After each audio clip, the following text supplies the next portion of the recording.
Congressman Jim Jordan, other House Republicans warning about the dangers of mass mail-in ballots being sent to here, there, everywhere, warning about how it would inject more division, chaos, and opportunity for fraud in our elections. Jim Jordan, back in August. Take a look. We know what this is about. We all know what this is about. This is about these guys wanting chaos and confusion because I think they know this. I think they know on election night President Trump's going to win. They know on election day, the vote count on election day, President Trump's going to win. And they want to keep counting. 6 weeks, 4 weeks, Iowa caucus, whenever. I don't know when they decided that one. I still don't know if they've declared a winner. I don't know if it was Bernie or Biden or whoever was running then. That's what they want. Wow. September 23rd, House Republicans, they issued a warning about this very issue in a report. Quote, how Democrats are attempting to sow uncertainty, inaccuracy, and delay in the 2020 election. Look at their findings. Quote, Democrats are seeking to change state election laws and procedures at the last minute to advantage themselves in the 2020 election cycle. These late changes will only increase the likelihood for potential election-related crime and errors and put at risk the integrity of our nation's electoral process.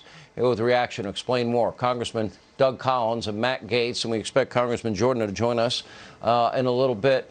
Congressman Collins, I see in your state of Georgia, and by the way, we have really two important Senate seats up in January 5th that will tip the balance of power potentially in the Senate, which could be Chuck Schumer's dream.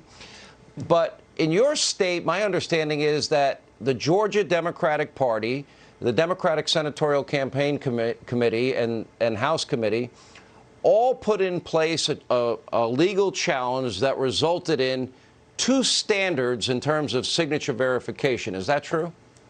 Yeah, this was a consent decree that was issued long before even the others started doing this.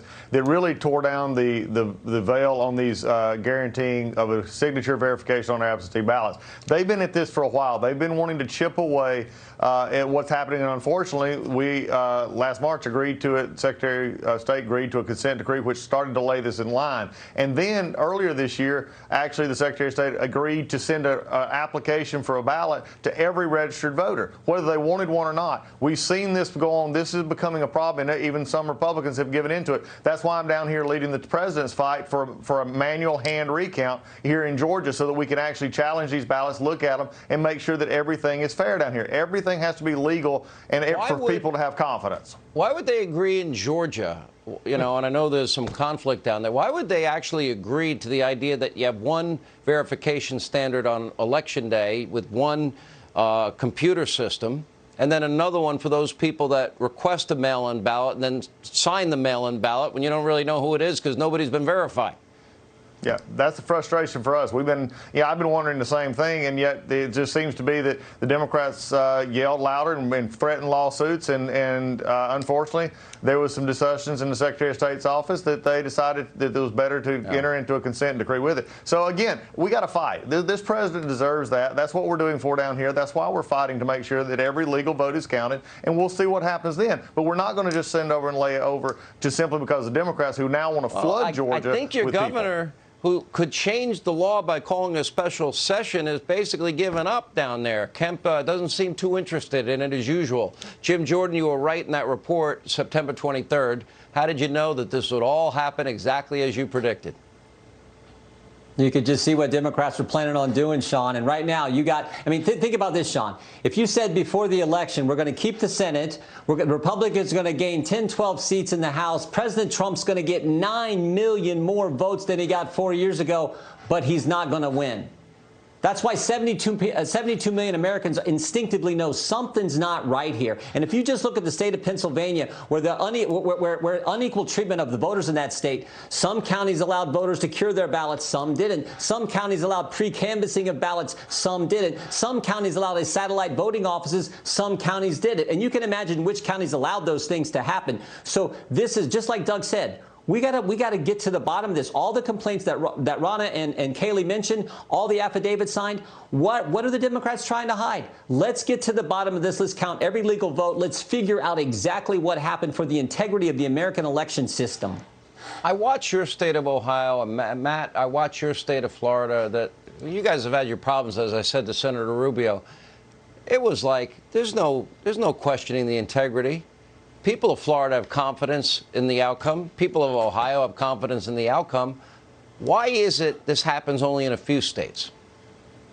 Well, in Washington, it is even worse than you're reporting. My sources are telling me that part of the Biden transition plan would be making permanent these coronavirus changes to the voting process so that in every future election, there is this indiscriminate mass mailing of ballots that then is more difficult to verify after the fact. Now, in the state of Florida, the key change we made is that the mail-in ballots get counted in advance. So there's not an opportunity to have an unknown universe of ballots to allow a Democrat to catch up with some 4 a.m. dump of ballots into the back of the room in the middle of the night.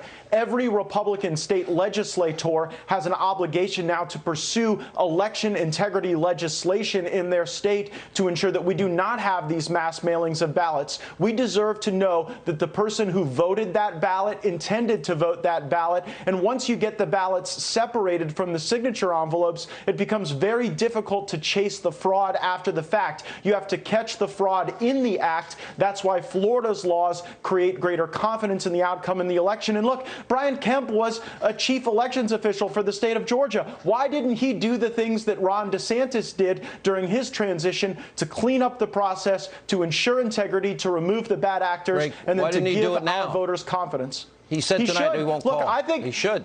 I think that for Brian Kemp, it was more important that Kelly Loeffler beat Doug Collins than that Donald Trump beat Joe Biden. He could have set that Collins-Loeffler primary earlier. We would have had a more united Republican Party if that were the case. Let me ask you this. But in a close election, that stuff really matters. It really matters, Sean. And he did not put us in the best position to win. Knowing all we know, real quick answers from all three of you. Jim Jordan, is there a chance we right this ship here?